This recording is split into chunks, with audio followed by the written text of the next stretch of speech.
Hello दोस्तों। अब आप लोगों के सामने अभी मार्क्स का हम लोग पढ़ रहे थे, तो मल्टीप्लेक्सर पढ़े और मल्टीप्लेक्सर के बाद अब उसी का 2 to 1 मल्टीप्लेक्सर पढ़ेंगे। उसके बाद डीमल्टीप्लेक्सर पढ़ेंगे, इनकोडर पढ़ेंगे, डिकोडर पढ़ेंगे। आप तीनों वीडियो लगातार आएगी आपके पास सामने, तो आप लोग मन लगा कर पढ़िए। हाँ, वीडियो अच्छी लगे तो लाइक और सब्सक्राइब करें, अपने दोस्त साथ शेयर कीजिएगा।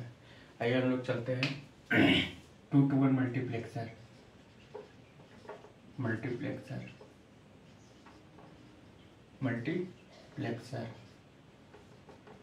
अब 2 to 1 मल्टीप्लेक्सर की बात हो रही है। किसकी? 2 to 1 मल्टीप्लेक्सर। तो इसमें क्या है, दो इनपुट रहेगा। तो देखो, दो इनपुट रहेगा, एक कंट्रोल सिग्नल रहेगा,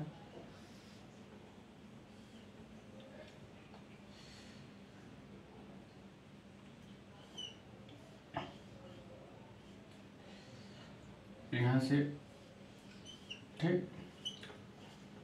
अब दो इनपुट 2 to 1 मतलब एक आउटपुट हमको देना है। तो हमने क्या किया, वार गेट लगा दिए, एक आउटपुट मिल गया। चलो, यहाँ हमने वाई लिखा, यहाँ हमने लिखा ए एंड बी। इसका अगर हम आउटपुट मतलब लिखे तो अगर क्या होगा, C/I1 प्लस C/I2। अब देखो, इस इक्वेशन में अगर हम C=0 रखते हैं, केस फर्स्ट, C= एक कंट्रोल सिग्नल है, ठीक।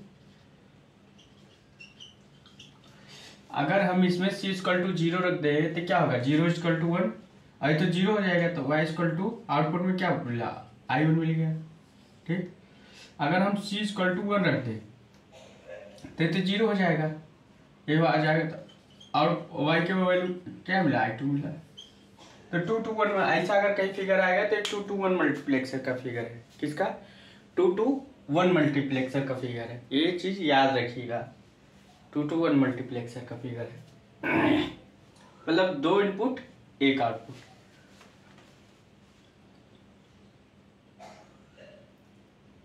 समझ गए होंगे। ऐसे अगर फिगर आपको दे दिया, पूछेगा किसका है डायग्राम, 2 to 1 मल्टीप्लेक्सर कहा होगा कि ये सर ने बताया नहीं था। तो अगर आ गया तो आप लोग याद दिमाग में बैठा लीजिए कि ये 2 to 1 मल्टीप्लेक्सर का फिगर है। समझ गए होंगे। 2 to 1 मल्टीप्लेक्सर। अब हम लोग चलते हैं encoder.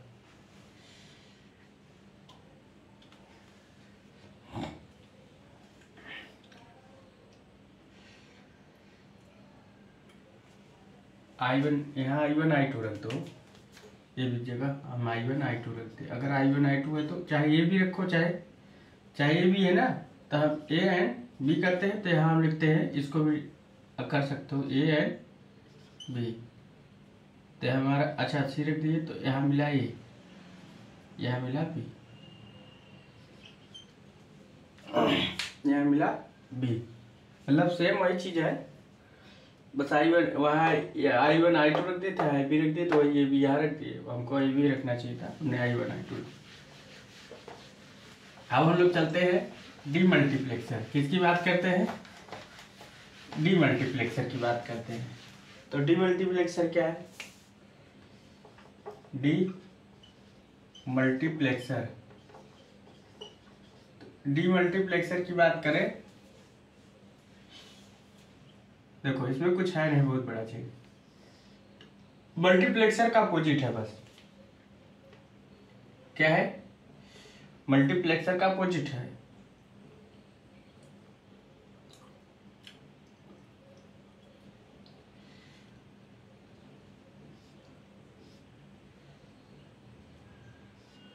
S0 S1 dot S है।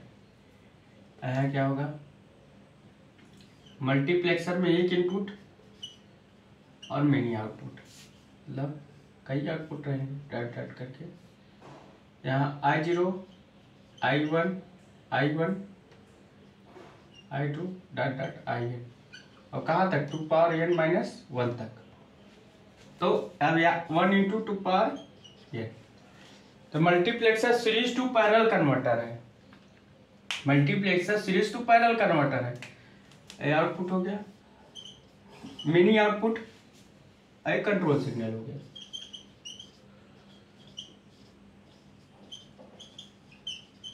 तो मल्टीप्लेक्सर क्या है? सीरियल टू पैरेलल कन्वर्टर है,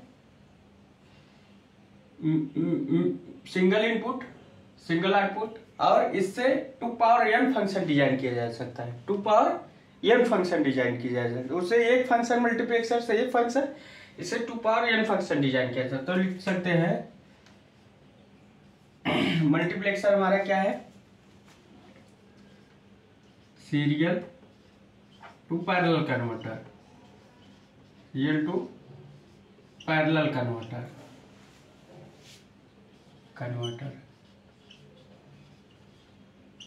और दूसरा 2 power n function design,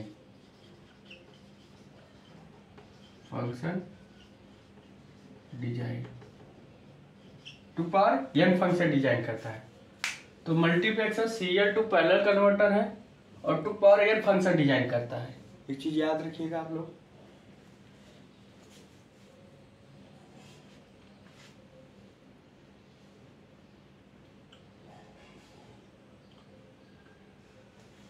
to power n function design करता है। समझ गए हुए? समझ गए होगे? तो मल्टीप्लेक्सर क्या है? सीरियल टू पैरेलल कन्वर्टर है और 2 पावर n फंक्शन डिजाइन करता है। नोट डाउन कर लीजिए।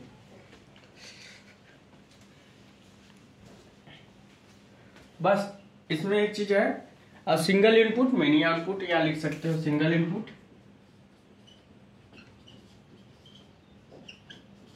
और mini output and mini output. समझ गए? बहुत ज्यादा चीज इसमें लिखना नहीं।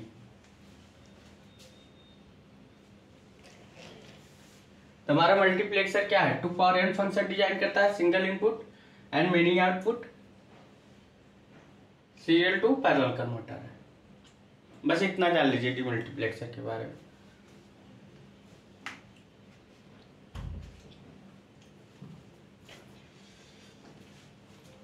अब हम लोग चलते हैं 1 to 2 डीमल्टीप्लेक्सर की वजह से 2 to 1 डीमल्टीप्लेक्सर। ऐसे हम लोग करेंगे क्या? हम लोग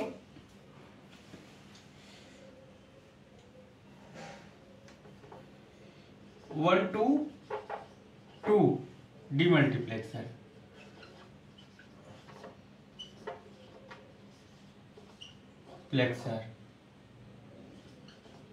तो 1 to 2 डीमल्टीप्लेक्सर की बात करें, किसकी? 1 to 2 डीमल्टीप्लेक्सर। तब इसमें दो आउटपुट रहेगा।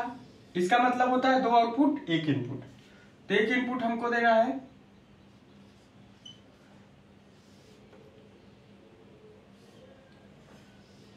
एक इनपुट कैसे करना है? देखो बहुत ज्यादा कुछ है नहीं, एक कंट्रोल सिग्नल है, ये आउटपुट है आपका, ठीक। तो आउटपुट आपका क्या निकला? I1 या A/B निकालो, A एंड B, और इनपुट Y रख दो, ठीक। अब हम इसमें C की वैल्यू 0 रख दे। कंट्रोल सिग्नल की वैल्यू क्या कर रहे हैं?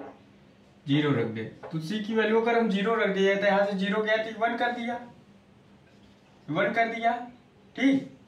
अरे Y की वैल्यू न रखो, Y की वैल्यू रख, तो Y की वैल्यू Y है, तो Y इक्वल टू 1 क्या करता है? 1 ही आता है। तो आउटपुट में क्या निकला? आउटपुट में ये निकला। तो आउटपुट में क्या निकला है? A इक्वल टू, आउटपुट में हमारा ये 1 ही आ रहा है। मतलब हमारा आउटपुट क्या आ रहा है? A आ रहा है, मतलब A नहीं 1 आ रहा है। आउटपुट में हमारा क्या आ रहा है? 1 आ रहा है। तो आउटपुट में हमारा क्या आया? 1 आया। अब चलो, अब हम C इक्वल टू 1 रखते हैं। 1 रखा तो ये 0 हो गया, ये तो 0 हो गया। जब ये 0 हो गया तो ये 0 हो गया, ये 0 हो गया, इसका आउटपुट अब देखो ये 0 हो गया और ये 1 हो गया, तो 0 इंटू ये 0 हो जाएगा। तो आउटपुट हमारा क्या निकला है, यहाँ क्या निकला, आउटपुट 0 निकला। अच्छा इसमें हम लोग रखते हैं, यहाँ क्या रखें, इसमें क्या रखें, c इक्वल टू 0, तो 0 यहाँ गया, ये तो 0, तो इसका आउटपुट क्या निकला, 0 निकला। पहले वाले केस में, इस वाले केस में इसका आउटपुट 0 निकला, इसका आउटपुट क्या निकला, 0 निकला। जब हमने 1 रख दिया, यहाँ 1 आ गया और यहाँ y ने तो यहाँ क्या आ गया, 1 आ गया, तो यहाँ इस केस में ना, इस ND1 ND और ND मतलब क्या है, देखो जब हमने c इक्वल टू 0 रखा तो 0 से 1 हो गया था पहले केस में, तो इसका आउटपुट 1 y डॉट 1 मतलब 1 ही होता है, 1 नहीं होता, a डॉट 1 ये होता है। देखो यहाँ y निकलेगा, आउटपुट क्या निकला, y निकलेगा, इसका आउटपुट क्या निकलेगा, 0 निकलेगा, इसका आउटपुट y निकलेगा। अब देखो हाँ a डॉट 1 क्या होता है, a डॉट 1 यही होता है, 1 नहीं होता, सॉरी। तो अब देखो, अब इसको हम डिलीट करते हैं, फिर से सब सारे फिर से समझते हैं। तो अब देखो, अब पहले c इक्वल टू 0 रखा तो इसका वैल्यू क्या होगा, 0 इक्वल टू 1 और यहाँ क्या जाएगा y, तो y dot 1 equal to y आ जाएगा, तो आउटपुट में क्या मिलेगा, a इक्वल टू y, हम लिख सकते हैं इक्वल टू y मिलेगा। चलो अब इसकी वैल्यू रखते हैं, c इक्वल टू 0, तो 0 और ये y, तो y इक्वल टू 0 तो 0, तो b की वैल्यू क्या निकलेगी, 0 निकलेगी, समझ गए। अब चलो c इक्वल टू अगर हम 1 रखते हैं, यहाँ अगर c इक्वल टू 1 रखे तो 1 की वैल्यू 0, यहाँ 0 हो जाएगी और ये y आ जाएगा, तो 0 आ गया, ठीक। तो इसकी आउटपुट निकलेगी, ये की आउटपुट 0, ठीक। अब हम बात करते हैं इसका 1 y डॉट 1 इक्वल टू 1, तो b की वैल्यू क्या निकले 1, तो b की वैल्यू हम लोग लिख सकते हैं y निकली, ठीक। तो b की वैल्यू y निकली, b की वैल्यू y निकली, समझ गए। अब देखो हमने क्या कहा था, c इक्वल टू 0 रखा, तो यहाँ 0 इक्वल टू 1, फिर से हम समझा देते हैं।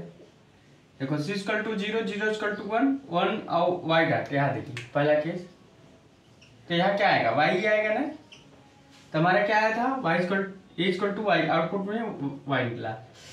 फिर अगर इसकी वैल्यू देखें, तो अगर हमने 0 रखा 0, तो 0 हो जाएगा, ये तो भाई 0, तो 0 केस खत्म, 0 आ गया। अब c इक्वल टू 1 रखते हैं, c इक्वल टू हमने 1 रखा, फिर वही समझा रहे, 1 रखा तो ये तो 0 हो गया, ये y हो गया, ये तो 0 हो गया, खत्म कहानी, तो 0 आ गया, a की वैल्यू 0 आ गया। और यहाँ क्या 1 रखा, 1 y डॉट, तो y आ गया, तो यहाँ y रख दिए। तो एक प्रोसेस है कोई किसका 1 to 2 डीमल्टीप्लेक्सर, 2 का मतलब होता है 2 आउटपुट, 1 का मतलब होता है 1। ऐसा अगर लिखा होता तो 2 आउटपुट 1 इनपुट, इतना नोट डाउन कर लीजिए। तो आप लोग को इतना समझ में आ क्या होगा कि 1 to 2 डीमल्टीप्लेक्सर का और 2 to 1 मल्टीप्लेक्सर का हमने फिगर बनाया। अगर ऐसा केस आता है तो याद रखिएगा ये 1 to 2 डीमल्टीप्लेक्सर, क्योंकि 1 इनपुट 2 आउटपुट, 1 इनपुट 2 आउटपुट, समझ गए होगे, नोट डाउन कर लीजिए।